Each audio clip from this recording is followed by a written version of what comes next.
Everyone, आप सब कैसे हैं? आई होप आप बहुत अच्छे होंगे। मैं आपका जीएस मेंटर प्रकाश राज आपके अपने यूट्यूब चैनल जीएस अड्डा विद पीसी में आपका हार्दिक अभिनंदन करता हूं। तो फ्रेंड्स, आज हम बात करेंगे एनसीईआरटी फिजिक्स के थर्ड पार्ट की, जिसमें अपन मोशन को पढ़ेंगे, गति को पढ़ेंगे। गति क्या होती है, गति कितने प्रकार होते हैं, किस किस तरह से गति मूव करती है, और जो इसके अलावा जो चाल, वेग, विस्थापन, संवेग, इन सब के बारे में अपन डिटेल से एनालिसिस करेंगे। उसके बाद में अपन पढ़ेंगे अभिकेंद्रीय बल क्या है, अपकेंद्रीय बल क्या है, कोणीय संवेग और विस्थापन उसके बीच में क्या संबंध होता है। इन सब के बारे में अपन डिटेल से एनालिसिस करेंगे। तो अपन अपने चैप्टर की ओर बढ़ने से पहले आपसे रिक्वेस्ट करना चाहूँगा, फ्रेंड, आप वीडियो को पूरा वॉच कीजिए, क्योंकि आप जब तक वीडियो को पूरा वॉच नहीं करेंगे तब तक आपको पता नहीं चल पाएगा कि आपके सामने जो मैंने चैप्टर प्रेजेंट किया है उसमें क्या कुछ दिया गया है। ओके, तो आप वीडियो को पूरा वॉच कीजिए। अगर कंटेंट अगर आपको अच्छा लगे तो एक लाइक अवश्य आप करते जाइएगा, जिसे मुझे बहुत अच्छा लगेगा, मेरा मोटिवेशन बिल्ड होगा और मैं आपके लिए और बेटर कंटेंट बनाने की कोशिश करूँगा। तो फ्रेंड्स, अपन बढ़ते हैं अपने सीरीज के अपने सेमी पार्ट की ओर। तो सबसे पहले अपन बात कर लेते हैं कि मोशन क्या चीज़ होती है। ओके, तो मोशन है, गति क्या चीज होती है, कि डियर फ्रेंड, गति किसे कहते हैं। यानी कोई भी वस्तु जब गति की अवस्था में होती है, कहने का मतलब क्या होता है, कोई भी वस्तु जब गति की अवस्था में होती है वो है समय के साथ अगर अपनी स्थिति में परिवर्तन कर लेती है।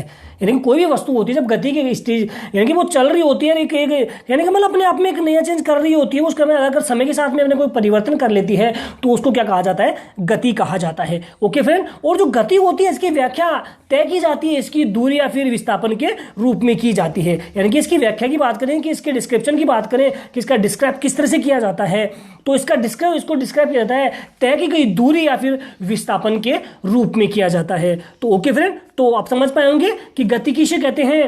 तो फ्रेंड, जो गति किसे कहेंगे, यानी कोई भी ऐसी वस्तु जो समय के साथ अपने आप में एक नया चेंज कर लेती है उसी को क्या कहा जाता है, गति कहा जाता है। ओके, जैसे फिर बात करें अपन दूरी की, तो डिस्टेंस क्या चीज होती है, तो वस्तु द्वारा मार्ग पर तय की गई वास्तविक लंबाई क्या कहलाती है, दूरी। यानी कोई भी वस्तु है एक निश्चित मार्ग पर चल रही है और मार्ग पर चलने के दौरान वो जितनी दूरी तय करती है, जितनी की एक्चुअल लंबाई अगर की दूरी तय करती है तो वही क्या कहलाती है, उसकी डिस्टेंस कहलाती है, उसकी दूरी कहलाती है। जैसे अपन बात करें, अगर अपन रेलगाड़ी के अंदर बैठे हुए हैं, ठीक है, रेलगाड़ी के अंदर कोई भी मनुष्य बैठा है, वो चल रहा है इसके अलावा जो अन्य यात्री भी गाड़ी उसमें बैठे हैं, लेकिन वो क्या है, वो स्थिर अवस्था में होते हैं। ठीक है, यानी कि वो बैठे हैं तो स्थिर अवस्था में, परंतु उसके सापेक्ष जो बाहर के और जो पेड़ पौधे होते हैं वो क्या करते हैं, अपने को गति की अवस्था में दिखाई देते हैं। यानी कि गाड़ी आगे की तरफ मूव कर रही है और पेड़ अपने को पीछे की ओर जाते हुए दिखाई देते हैं, तो वो क्या होती है, गति होती है। कहने का वो समय के साथ में अपने क्या कर रहे हैं, परिवर्तन कर रहे हैं, और वो परिवर्तन क्या कहलाता है, गति कहलाता है। ओके फ्रेंड, तो आई होप सो आप समझ पाए होंगे। फिर बात करें अपन विस्थापन की। विस्थापन क्या चीज होती है, विस्थापन यानी कहने का मतलब कोई भी वस्तु है, वो वस्तु अपनी प्राइमरी स्टेज से जो अपनी जो लास्ट स्टेज होती है उनके बीच की जो एक न्यूनतम दूरी तय करती है, उनके बीच की जो एक न्यूनतम दूरी है, उस दूरी को क्या कहा जाता है, वस्तु का विस्थापन, डिस्प्लेसमेंट कहा जाता है। ओके, जिसको अपन एस के द्वारा रिप्रेजेंट करते हैं।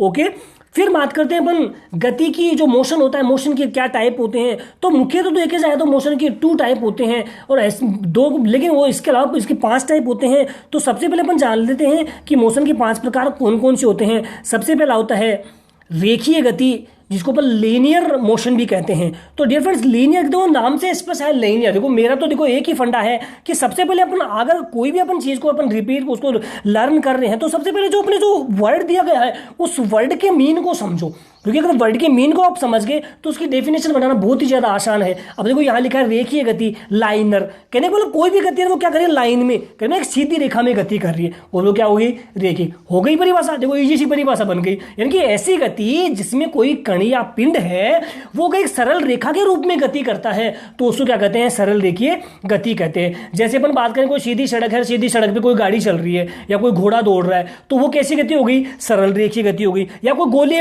कोई बंदूक है, बंदूक से गोली दागी जा रही है, तो वो कैसी गति हो गई, सीधी गति हो गई। तो ये क्या होती है, रेखीय गति होती है। तो आई होप सो फ्रेंड आप समझ पाए होंगे। बढ़ते हैं नेक्स्ट गति अपनी कौन सी है, वो है कोणीय गति, यानी कि जिसको एंगुलर गति कहते हैं। अब एंगुलर आप जानते हैं, कोण क्या होता है, यानी कि एक बिंदु से कोई भी दो रेखाएं अपने आप को अलग अलग दिशाओं में मूव करती हैं तो उनसे बनने वाला जो एक पथ होता है वो कोण होता है। ओके, तो देखो कोई ऐसी गति जिसके कारण कोई भी कण है, कण की स्थिति सदिश या अक्ष के बीच जो कोणों के मान में जो बदलाव आता है, यानी कि कोई भी कण है, कण की जो स्थिति होती है उसकी स्थिति और अक्ष से, यानी कि जहां से वो निकल रहा है, कण जहां से अपने जहां कण का जो अक्ष होता है, जो मुख्य अक्ष होता है वहां से, और उनके बीच में जो कोण होते हैं, उन कोण के मान में जो परिवर्तन होगा वो परिवर्तन क्या कहलाता है, कोणीय गति कहलाती है। ओके, या गति का पथ वक्र हो तो उसे क्या कहेंगे, कोणीय गति कहेंगे। तो आई होप सो फ्रेंड आप समझ पा रहे होंगे। नेक्स्ट बात करते हैं वो है रोटेशनल मोशन, घूर्णन गति। तो घूर्णन गति किसे कहेंगे, जो घूर्णन नाम को पहले नाम को समझो, रोटेशनल की रोटेट करे, यानी किसी भी एक अक्ष के चारों ओर एक निश्चित अपने आप को उस केंद्र को अपना पथ मानकर उसके चारों ओर रोटेट करे तो वो गति कैसी होती है, घूर्णन, रोटेशनल मोशन कहती है।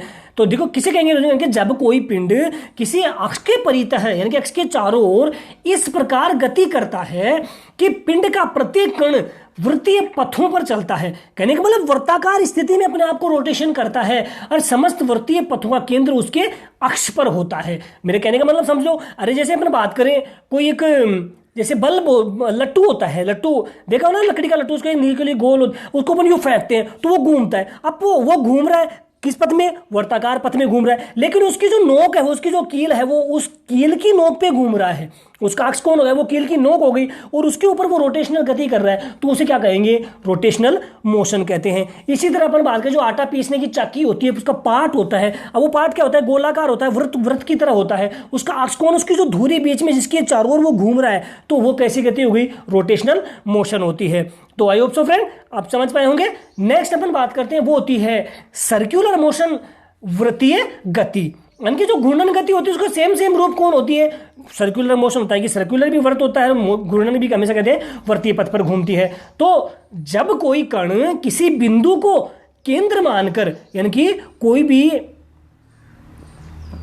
जब कोई भी कण किसी निश्चित बिंदु को केंद्र मानकर उसके चारों ओर वृत्तीय पथ पर अचर चाल से गति करता है तो वह उसकी कैसी गति कहलाती है, वृत्तीय गति। यानी कि बिना रुके उसके चारों ओर घूमता रहता है, उस कक्ष के चारों ओर घूमता, किसी भी वृत्त के केंद्र मानकर उसके चारों ओर वर्ताकार पथ में घूमता रहता है तो वो गति कैसी होती है, रोटेश को कहते हैं सर्कुलर मोशन कहते हैं। जैसे अपन घड़ी होती है, घड़ी की सुई में जो सुई की जो नोक होती है उसकी गति होती है, घड़ी का बीच का जो पॉइंट होता है उसके चारों तरफ ही तो घूमती रहती है। पहले 1 बजेगा, फिर 2, फिर 3, फिर 4, फिर 5, फिर 6, ऐसे करके 12 तक बजते हैं। तो वो जो उसकी सुई की नोक की जो गति है वो कैसी गति है, सर्कुलर मोशन होता है। इसी तरह जो सूर्य के चारों जो पृथ्वी चक्कर लगाती है तो हमेशा अपने वर्ताकार पथ में गति करती है, यानी कि सूर्य के चारों ओर चक्कर एक धुरी के माध्यम से उसके वृत्त के चारों ओर घूमती है तो वो गति भी कैसी होती है, सर्कुलर मोशन होती है। तो फ्रेंड्स आप समझ पाए होंगे।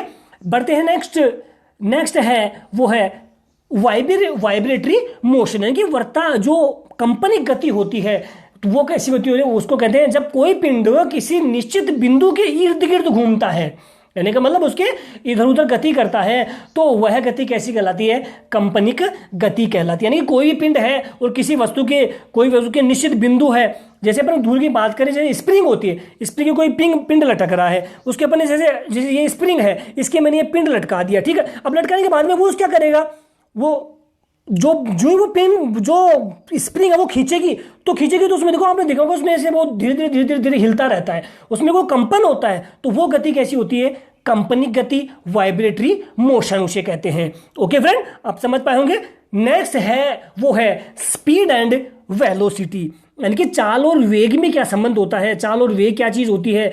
तो सबसे पहले अपन जानते हैं स्पीड की, देखो नाम से इसमें कोई भी वस्तु है जिस गति से दौड़ेगी, जिस समय के अंदर जिस गति से दौड़ेगी वही क्या होती है, उसकी चाल होती है। तो देखो किसी वस्तु की वह योग्यता जिसके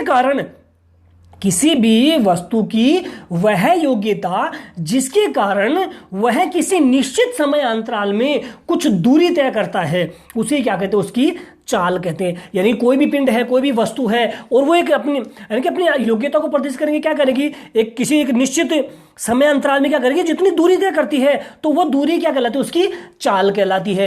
ओके फ्रेंड, तो चाल दूरी अब समय में कितने समय में तय कर रही है, वो दूरी क्या कहलाती है, उसकी चाल। तो चाल बराबर क्या होता है, दूरी अपॉन समय होता है। चाल के फॉर्मूला की बात करें क्या होगा, दूरी अपॉन समय के D upon T, distance upon समय होता है। ओके, इसी तरह अपन बात करें वेग की, कि वेग क्या चीज होती है, तो वस्तु की ये वह योग्यता जिसके कारण वह किसी निश्चित समय अंतराल में कुछ विस्थापन प्रदर्शित करता है। कहने का मतलब अपने आप में कुछ नया चेंज करता है, एक डिस्प्लेसमेंट प्रदर्शित करता है, उसी को क्या कहेंगे, कि वेग कहा जाता है। तो वेग क्या होता है, वेग बराबर विस्थापन अपॉन समय, यानी कि डिस्प्लेसमेंट अपॉन टाइम, यानी कि जितने समय में अपने आप में परिवर्तन कर रहा है, अपने आप को डिस्प्लेट कर रहा है, अपने आप को डिस्प्लेसमेंट कर रहा है, उसी को क्या कहेंगे, वेग कहा जाता है। जानते हैं अपन स्मार्ट फैक्ट की, यानी कि इसमें जो एक स्पेशल फैक्ट है वो क्या है, कि जो चाल होती है वो क्या है, एक तरह की स्केलर क्वांटिटी होती है। क्या होती है, स्केलर क्वांटिटी की अदिश राशि होती है, जबकि वेग होता है वो क्या होती है, वेक्टर क्वांटिटी होती है। जो मैंने आपको पिछले लेक्चर में आपको बताया कि अदिश राशियां कौन सी होती है और अदिश राशियां कौन सी होती हैं। तो चाल होती है वो स्केलर क्वांटिटीज होती है, जबकि वेग होता है वो कैसी होती है, वेक्टर क्वांटिटीज होती है। ओके फ्रेंड, इसके अलावा बात करें इनके मात्रक की, तो इनका इन दोनों का मात्रक होता है वो मीटर पर सेकंड होता है। डियर फ्रेंड, दोनों क्वेश्चन आपको याद रखने हैं कि जो चाल का मात्रक, चाल और वेग का मात्रक क्या होता है, मीटर पर सेकंड होता है। तो ओके फ्रेंड, तो आई होप सो आप समझ पाए होंगे। बढ़ते हैं नेक्स्ट। तो नेक्स्ट अपन बात करते हैं एवरेज स्पीड और वेलोसिटी। करेंगे मतलब जो औसत चाल और वेलोसिटी, वेग होता है, उनके बीच में क्या संबंध होता है, क्या उनके बीच में रिलेशनशिप होती है, तो उस रिलेशनशिप के बारे में जानते हैं। क्योंकि फ्रेंड अपन किसी के बारे में जानते, देखो किसी ना किसी के बीच में रिलेशन होना बहुत जरूरी है, और रिलेशन होने से क्या है, तो रिश्ता और भी ज्यादा मजबूत, उनमें प्यार बढ़ेगा। तो इन दोनों के बीच में देखो कितना प्यार है, उसके बारे में अपन जान लेते हैं कि एवरेज स्पीड और वेलोसिटी क्या चीज होती है। तो देखो वस्तु द्वारा तय की गई दूरी, ध्यान से सुना फ्रेंड, यानी कोई भी एक पिंड है, कोई भी एक वस्तु, उसके द्वारा जो जितनी दूरी तय की गई है तथा उस दूरी को तय करने में लगा समय का अनुपात ही क्या कहलाता है, औसत चाल कहलाती है। यानी कोई भी एक पिंड है, वो पिंड क्या करता है, कुछ दूरी तय करता है, जितनी कुल दूरी तय करता है और जितने समय में वो कुल दूरी तय करता है, उन दोनों का अनुपात ही क्या कहलाता है, औसत चाल कहलाता है। ओके, तो औसत चाल बराबर क्या हो गया, तय की गई कुल दूरी अपॉन तय किया गया कुल समय, यानी कि तय करने में लगा कुल समय, तय की गई दूरी अपॉन तय करने में लगा कुल समय क्या कहलाता है, औसत चाल कहलाता है। ओके, तो औसत चाल का फॉर्मूला बन गया, देखो सीधा सा फॉर्मूला बन गया, औसत चाल बराबर तय की गई कुल दूरी अपॉन कुल समयावधि या कुल समयावधि या तय किया गया कुल समय। ओके फ्रेंड, तो इसे कहेंगे एवरेज स्पीड। नेक्स्ट अपन बात करते हैं एवरेज वेलोसिटी। तो देखो वेग, अभी मैंने आपको बताया कि वेग किसे कहते हैं। तो देखो वेग यानी जब एक वस्तु सीधी रेखा में बढ़ती हुई चाल के साथ गति कर रही होती है, तो और उसकी गति के दर की परिणाम ही क्या कहलाती है, औसत वेग कहलाता है। कहने का मतलब जब कोई वस्तु सीधी रेखा में बदलती हुई चाल के साथ गति कर रही है, कोई वस्तु है सीधी रेखा में गमन कर रही है, गमन करने के दौरान उसकी चाल में जो बदलाव आ रहा है, और उस बदलाव का उसका उस गति का जो एक निश्चित अपने को जो परिणाम प्राप्त होता है, वो परिणाम ही क्या कहलाता है, औसत वेग कहलाता है। कहने का मतलब उसका जो प्रारंभिक वेग से लेके वो अंतिम वेग तक, यानी कि उन दोनों का जो अंतिम वेग से अपने जो नतीजा प्राप्त होता है, जो वेग जो परिमाण प्राप्त होता है, वो परिणाम ही क्या कहलाता है, औसत वेग, यानी कि एवरेज वेलोसिटी कहलाती है। कहने का मतलब औसत चाल बराबर क्या हो गया, प्रारंभिक वेग प्लस अंतिम वेग इक्वल टू 2 होता है। यानी कि दोनों के मान को जोड़कर के उसमें 2 का भाग देंगे, कहने का उसका जो निश्चित मान प्राप्त होगा, वो निश्चित मान ही क्या कहलाता है, औसत वेग कहलाता है। तो आई होप सो फ्रेंड आप अच्छे समझ पाए होंगे। नेक्स्ट अपन बात करते हैं त्वरण की, कि त्वरण क्या चीज होती है, यानी कि वेग में परिवर्तन की दर क्या कहलाती है, त्वरण कहलाती है। अब अपने को पता है कि वेग क्या होता है, कोई भी वस्तु एक निश्चित चाल से चल रही है, उसकी प्रारंभिक स्टेज से लेकर अंतिम स्टेज के बीच में जो एक नया परिवर्तन हो रहा है, एक नया परिणाम अपने को प्राप्त हो रहा है, उसी को अपन ने क्या नाम दिया, वेग कहा। तो उस वेग के दौरान उसमें जो एक नया परिवर्तन हो रहा है, जो नया परिवर्तन, वो नया परिवर्तन ही क्या कहलाता है, त्वरण कहलाता है। ओके, तो त्वरण बराबर क्या हो गया, वेग में परिवर्तन बटे लगा समय, यानी लिया गया समय, कि जितने समय में वेग में जो परिवर्तन हो रहा है वो परिवर्तन क्या कहलाता है, त्वरण कहलाता है, जिसका सूत्र होता है a बराबर v minus you upon T होता है, यानी वेग में परिवर्तन माइनस लिया गया समय अपॉन उसका समय होता है। ओके फ्रेंड, तो त्वरण की मात्रा की बात करें तो त्वरण का मात्रक होता है मीटर सेकंड माइनस 2 होता है। कितना क्या होता है त्वरण का मात्रक, मीटर सेकंड माइनस 2। तो आई होप सो फ्रेंड आप समझ पाए होंगे। बढ़ते हैं नेक्स्ट क्वेश्चन, नेक्स्ट की ओर। फिर अपन बात करें अभिकेंद्रीय बल की, जिसको अपन सेंट्रीपिटल फोर्स के नाम से जानते हैं कि सेंट्रीपिटल फोर्स क्या होता है। देखो सेंट्रीपिटल फोर्स यानी कि कोई भी कण है वो एक समान गति से एक वर्ताकार पथ में गति कर रहा है, और करने के दोनों में हमेशा उसकी जो एक निश्चित उसका जो केंद्र होगा तो उस पर बल लगेगा, वो कहाँ लगेगा, उसके केंद्र पे। सेंट्रीपिटल, देखो अभिकेंद्र नाम को समझो, सेंटर का होता है केंद्र, और की ओर यानी कि केंद्र की ओर बल लगता है कि जब भी कोई कण या पिंड जब एक वर्ताकार पथ में गति कर रहा होता है तो उसके द्वारा जो लगने वाला बल है कहाँ लगे, उसके केंद्र की ओर लगता है, तो वो कैसा बल कहलाता है, अभिकेंद्रीय बल कहलाता है। उसको क्या है, सेंट्रीपिटल फोर्स कहते हैं। ओके फ्रेंड, तो देखो जान लेते हैं इसके बारे में कि जब कोई कण एक समानुवर्ती गति कर रहा होता है तब कण पर लगने वाला बल हमेशा वृत्त की त्रिज्या के अनुदिश, कहने का मतलब उसके केंद्र की ओर लगता है,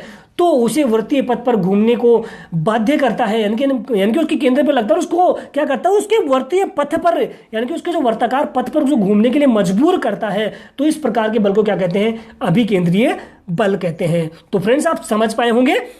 फिर बात करते हैं, यदि वृत्तीय पथ की त्रिज्या, यानी कि यदि अपने को जो सर्कुलर जो रोटेशन है, सर्कुलर पथ है, उसकी त्रिज्या अपने को r स्मॉल r दे रखी है और कण का वेग v है, तो उसके अभिकेंद्रीय त्वरण की अपन बात करें तो क्या होगा, v स्क्वायर अपॉन r होगा। क्या होगा, v स्क्वायर अपॉन r होता है। ओके मैंने इस फॉर्मूले को आपको याद रखना है कि अभिकेंद्रीय त्वरण का फॉर्मूला क्या होता है, v स्क्वायर अपॉन r होता है। अब कब होगा कि जब उसके कण की त्रिज्या तो क्या होगी, r होगी, और कण का वेग क्या होगा, v होगा। उस कंडीशन में जो अभिकेंद्रीय त्वरण होता है उसका मान कितना होता है, v स्क्वायर अपॉन r होता है। ओके फ्रेंड, नेक्स्ट बात करते हैं, तो अपकेंद्रीय बल यानी कि सेंट्रीफ्यूगल फोर्स। सेंट्रीफ्यूगल फोर्स के यानी कि जिसको ऐसा यानी कि वो ऐसा काल्पनिक पिंड जिससे कोई यानी कि संबंध नहीं किया जा सकता है।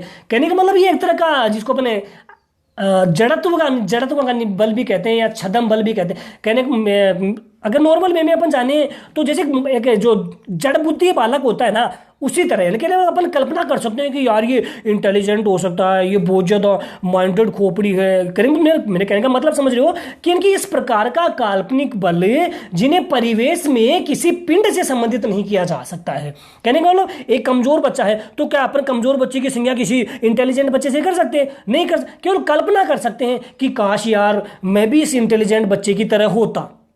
अब होता कल्पना कर, तो उसी तरह यानी कि इस प्रकार के काल्पनिक बल जिन्हें परिवेश में किसी पिंड या कण से संबंधित नहीं किया जा सकता है क्या कहलाते हैं, सेंट्रीफ्यूगल फोर्स कहलाते हैं, यानी कि अपकेंद्रीय बल कहलाते हैं। यानी कि ये बल इस प्रकार के होते हैं जो छदम या जड़त्व बल के अकॉर्डिंग होते हैं, जिनके यानी कि छदम अकॉर्डिंग बल ऐसे होते हैं जिनके दिशा हमेशा अपकेंद्रीय बल के क्या होती है, हमेशा विपरीत होती है। यानी कि इन बलों की दिशा की अपन बात करें, इनकी डायरेक्शन की बात करें तो इनकी डायरेक्शन होती है वो हमेशा जो सेंट्रीपिटल फोर्स होते हैं उनके जस्ट क्या होती है, हमेशा विपरीत होती है। अब अपन इनको जान लेते हैं कैसे। जैसे मैंने आपको बताया अभी जस्ट थोड़ी देर पहले कि कोई भी जब अपन चलती बस में बैठे हैं, ठीक है, अब बस में बैठे, बस अचानक से क्या करती है, बाईं ओर घूम जाती है। ध्यान से समझो, एक बस में अपन सारे बैठे हैं और बैठे उस समय क्या बस क्या करती है, बाईं ओर घूमती है। जब बस बाईं ओर घूमती है तो हमें धक्का लगता है, अपन किधर हो जाते हैं, दाईं ओर मुंह करते हैं। ठीक है, धक्का तो देखो बस तो घूम रही है बाईं ओर, जबकि अपने धक्का लगते हैं अपन किधर हो गए, दाईं ओर। तो अपनी गति में क्या हो गया, एक परिवर्तन हो गया। ठीक है, तो उस वस्तु की यह जो परिक्षेप गति होती है उसको अपन तो उस स्थिति में उसमें जो परिवर्तन हो रहा है वो परिवर्तन ही क्या होता है, अपकेंद्रीय बल होता है। ओके, ठीक है, कहने का मतलब अपन जो बस घूम रही बाईं ओर घूम रही है, लेकिन अपने धक्का लगता है, अपन किधर दाईं ओर मूव कर जाते हैं, दाईं ओर अपन घूमते हैं, तो दाईं ओर अपनी तरफ झटका लगता है, तो वो झटका इस ऐसी स्थिति को अपन कहेंगे अपकेंद्रीय बल कहेंगे। जो अपकेंद्रीय सिद्धांत होता है, मैंने आपको बहुत पहले इसके बारे में रीड करवाया है कि अपकेंद्रण सिद्धांत क्या होता है। और जो दूध से अपन क्रीम निकालते हैं, तो ये जो क्रिया होती है उसके लिए अपकेंद्र जो यंत्र का यूज करते हैं वो कौन से बल पे कार्य करता है? सेंट्रीफ्यूगल फोर्स पर कार्य करता है। यानी कि दूध से क्रीम निकालने वाले यंत्र इसका बेस्ट एग्जांपल है डियर फ्रेंड्स, इसको आप याद रखना, क्योंकि अपकेंद्रीय बल का बल है वो किसके ऊपर ये कार्य करता है? दूध से क्रीम निकालने वाला यंत्र। तो आई होप सो फ्रेंड आप समझ पाए होंगे। तो डियर फ्रेंड्स, अगर आपको वाकई में लग रहा है कि मैं आपको मेरा कंटेंट बहुत अच्छा है, मैं आपको बहुत बेटर तरीके से समझा पा रहा हूं, तो आप वीडियो को अवश्य लाइक कीजिए। तो और अपने जितने भी न्यू स्टूडेंट देख रहे हैं, तो जाते जाते फ्रेंड्स अपने भाई के लिए एक छोटा सा काम कर जाना कि चैनल को अवश्य with bell icon button subscribe करना, जिससे मुझे बहुत अच्छा लगेगा फ्रेंड, और मैं आपको बहुत और भी एनर्जेटिक तरीके से पढ़ाऊंगा। ओके, बढ़ते हैं नेक्स्ट। तो नेक्स्ट है प्रोजेक्टाइल मोशन, यानी कि प्रक्षेपी गति क्या होती है। ओके, तो प्रक्षेपी गति के बारे में आएंगे। देखो, जब कोई वस्तु क्षैतिज से, कहने का मतलब हॉरिजॉन्टल स्टेज से कोई वस्तु, एक वर्टिकल स्टेज होती है, एक वो तो क्षैतिज, तो यहाँ पे क्षैतिज स्टेज की बात की गई है। तो क्षैतिज से कोई कोण बनाते हुए ऊर्ध्वाधर तल में प्रक्षेपित हो जाती है। ध्यान से समझना मेरी बात को, जब कोई वस्तु क्षैतिज से कोई कोण बनाते हुए ऊर्ध्वाधर तल में प्रक्षेपित हो जाती है, तो वह परवलय पथ में गति करता है। तो उस गति को क्या कहेंगे? प्रक्षेप्य गति कहेंगे। क्या कहेंगे? प्रक्षेप्य गति कहलाती है। ओके, फिर से रिपीट कर रहा हूं, जब कोई गति क्षैतिज से कोई कोण बनाते हुए ऊर्ध्वाधर तल में प्रक्षेपित की जाती है, तो वह एक परवलय पथ में गति करता है। कहने का मतलब परवलय, अवलय क्या होती है? गोलाकार पथ होता है। तो उस स्थिति में अपने आप को मूव कर रही है, तो वो गति कैसी होती है? क्षैतिज से कोण बनाते हुए किधर जा रही है? ऊर्ध्वाधर पथ में गति कर रही है, तो वो गति कैसी होती है? प्रक्षेप्य गति या प्रोजेक्टाइल मोशन कहलाती है। ओके फ्रेंड, नेक्स्ट है टाइम ऑफ फ्लाइट, यानी कि उड्डयन काल क्या होता है? उड्डयन काल मतलब उड़ने का काल रे, मेरे कहने का मतलब उड़ने का काल। कहने में वस्तु को फेंकने या वापस पृथ्वी पर गिरने के बीच में जो समय लगता है, वो समय क्या होता है? उड्डयन काल होता है। अरे फ्रेंड, अपन किसी वस्तु को फेंकते हैं, हवा में फेंकते हैं, आसमान ऊपर आसमान की ओर फेंकते हैं, और फेंकने के बाद में वो वस्तु वापस पृथ्वी पे आके गिरती है। क्या करेगी? जैसे अपन ने कोई वस्तु उछाली, आके कहाँ गिरेगी? पृथ्वी। तो उस वस्तु के वहां से वापस पृथ्वी तक आने का जो काल होता है ना, जो समय होता है, वो समय क्या कहलाता है? उड्डयन काल कहलाता है। ओके फ्रेंड, फिर बढ़ते नेक्स्ट। तो नेक्स्ट है परास क्या चीज होती है, रेंज किसे कहते हैं। ठीक है, अब रेंज के बारे में अपन जान लेते हैं, रेंज क्या चीज होती है। तो पिंड अपने उड्डयन काल में जितनी क्षैतिज दूरी तय करता है, यानी कोई भी कण या पिंड है अपने उड्डयन काल में, कहने का मतलब ऊपर फेंके जाने से लेकर पृथ्वी तक वापस आने के समय में जितनी क्षैतिज दूरी तय करता है, वो क्षैतिज दूरी क्या कहलाती है? रेंज कहलाती है, उसकी परास कहलाती है। ओके, जिसको आर, कैपिटल आर के द्वारा रिप्रेजेंट करते हैं। आर बराबर होता है यू स्क्वायर साइन, क्या होता है? U square sine square theta upon g होता है। क्या होता है? U square minus sine square theta upon g, इसका फॉर्मूला होता है। जो परास का मान होता है वो थीटा व 90 डिग्री में दोनों के लिए हमेशा कैसा होता है? इक्वल होता है। ओके, थीटा की बात करो, थीटा बराबर 45 डिग्री पर अपन इसकी परास की बात करें कि थीटा पर अगर 45 डिग्री पर परास का अधिकतम मान होता है, वो कितना होता है? यू स्क्वायर अपॉन जी होता है। आपको फ्रेंड्स को रटना होगा अच्छे से, एक बार आप फिर से अगर इसको रीड करेंगे आप समझ पाएंगे। अब बढ़ते हैं अपन नेक्स्ट। तो नेक्स्ट अपन जानते हैं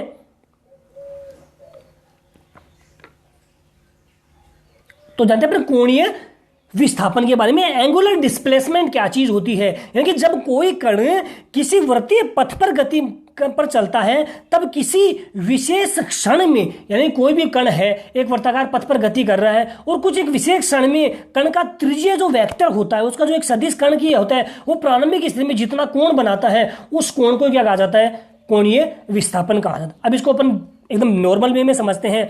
तो कहने का मतलब ये है, कोई कण है, ठीक है, अब वो कण क्या करता है? वर्ताकार पथ में गति कर रहा है।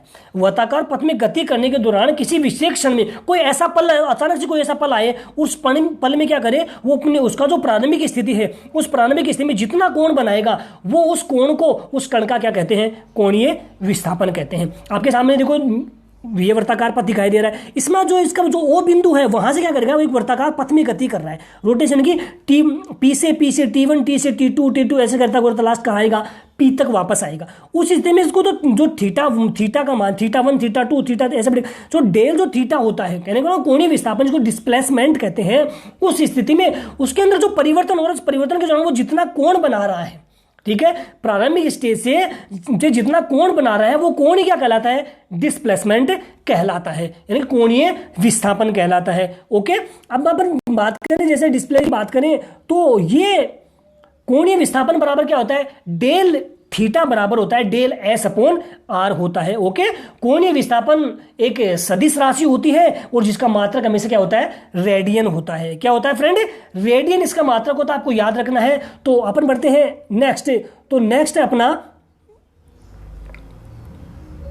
कोणीय वेग। अब अपन बात कर ले कोणीय वेग की, तो कोणीय वेग क्या होता है कि एंगुलर वेलोसिटी क्या चीज होती है, तो कोणीय विस्थापन के समय के साथ में जो परिवर्तन की जो दर होती है उसी को क्या कहते हैं, कोणीय वेग, जिसको ओमेगा के द्वारा, यानी कि ये डब्ल्यू जो गोल है इसको ओमेगा कहा है, ओमेगा से रिप्रेजेंट करते हैं, यानी कि किसे कहेंगे, एंगुलर वेलोसिटी, कोणीय विस्थापन की समय के साथ परिवर्तन की दर को क्या कहा जाता है, कोणीय वेग कहा जाता है, जिसका मात्रक होता है रेडियन पर सेकंड होता है। क्या होता है फ्रेंड, रेडियन पर सेकंड होता है। इसके फॉर्मूले की बात करें तो इसका फॉर्मूला होता है del D upon del T. कहने को जितने समय में उसके में जो डिस्प्लेसमेंट हो रहा है, उसके कोणीय विस्थापन के समय के साथ जितना उसमें परिवर्तन हो रहा है, उसकी दर में जो परिवर्तन हो रहा है, जितने समय में परिवर्तन हो रहा है, वो परिवर्तन ही क्या कहलाता है, कोणीय वेग कहलाता है। तो किसे कहेंगे कोणीय वेग, कोणीय विस्थापन के समय के साथ परिवर्तन की दर को क्या कहते हैं, कोणीय वेग कहते हैं, जिसका मात्रक होता है रेडियन पर सेकंड। ओके फ्रेंड, बात करें फॉर्मूला की तो इसका फॉर्मूला है ओमेगा बराबर D theta upon D T होता है। आई होप सो फ्रेंड आप समझ पाए होंगे। बढ़ते हैं नेक्स्ट। तो नेक्स्ट है कोणीय वेग तथा रेखीय वेग में संबंध। अब अपन ने पढ़ा कोणीय वेग और कोणीय रेखीय वेग पढ़ा। अब इनके बीच में संबंध क्या होता है, तो डियर फ्रेंड्स, कोई भी एक पथ है जो वर्ताकार पथ में गति कर रहा है, कोई भी एक पिंड वर्ताकार पथ में गति कर रहा है, तो उस पथ में जो उसकी जो त्रिज्या होगी, उस त्रिज्या के साथ में वो जितना ज्यादा कोण उसको जो कोण बनाएगा, उस कोण बनाने के दौरान में जो परिवर्तन हो रहा है, ठीक है, तो उस स्थिति को क्या कहते हैं, रेखीय वेग। अब रेखीय वेग मैंने आपको बताया, रेखीय गति किसे कहेंगे, यानी कोई पिंड एक वर्ताकार रेखीय सीधी सरल रेखा में गति कर रहा है तो उसको क्या कहता है, रेखीय गति कहते हैं। और उस रेखीय गति के दौरान उसके में जो जितने समय में गति कर रहा है वो क्या हो गया, उसका रेखीय वेग हो गया। तो रेखीय वेग बराबर क्या होता है, कोणीय वेग गुणा वृत्ताकार पथ की त्रिज्या होती है। कहने का मतलब उस वर्ताकार पथ में वो रोटेशन कर रहा है, मूव कर रहा है, उसकी जो त्रिज्या होती है उसका गुणा अगर कोणीय वेग के साथ में करते हैं तो मुझे क्या प्राप्त होता है, रेखीय वेग प्राप्त होता है, जिसका फॉर्मूला होता है v बराबर ओमेगा अपॉन आर। कोई कोणीय वेग को किससे रिप्रेजेंट करते हैं, डब्ल्यू सी यानी कि ओमेगा से, और आर क्या होती है, वर्ताकार पथ की त्रिज्या होती है। तो v बराबर क्या होगा, ओमेगा इंटू आर होगा। तो कोणीय वेग बराबर कितना हो गया, आर क्या होगी, रेंज इनकी उसकी तो त्रिज्या आवृत्ति, और तो क्या है 2 पाई इंटू आवृत्ति हो गया, जिसको अपन ये से भी लिख सकते हैं कि ओमेगा बराबर 2 पाई एन, यानी कि एन यहाँ पे क्या है, उसकी फ्रीक्वेंसी है, उस वर्ताकार पथ में जो त्रिज्या में गति कर रहा है उसकी फ्रीक्वेंसी क्या है, एन है, जिसको आवृत्ति कहते हैं। तो ओमेगा बराबर क्या होगा, 2 पाई एन होगा। ओके फ्रेंड, तो आई होप सो आप समझ पाए होंगे। अब नेक्स्ट बढ़ते हैं। तो धन्यवाद friends, thanks for watching this video. तो दोस्तों कैसा लगा आपको आज का सेशन, आपको मैं समझता हूँ आपको बहुत मजा आया होगा, और इसी तरह आपके लिए बहुत धांसू निरंतर नए कंटेंट लाता रहूँगा। तो आपसे इतना ही कहूँगा कि अगर आपको वाकई कंटेंट अच्छा लगता है तो आप ज़्यादा से ज़्यादा इस वीडियो को लाइक एंड शेयर कीजिए, साथ में अपने फ्रेंड्स को ज़्यादा से ज़्यादा शेयर कीजिए, इससे उनको बहुत अच्छा लगेगा, वो आपको कहीं ना कहीं थैंक्स कहेंगे और मेरा भी छोटा सा मैसेज उन तक पहुँच पाएगा। तो धन्यवाद फ्रेंड्स, आज के लिए इतना ही। जय हिंद, जय भारत।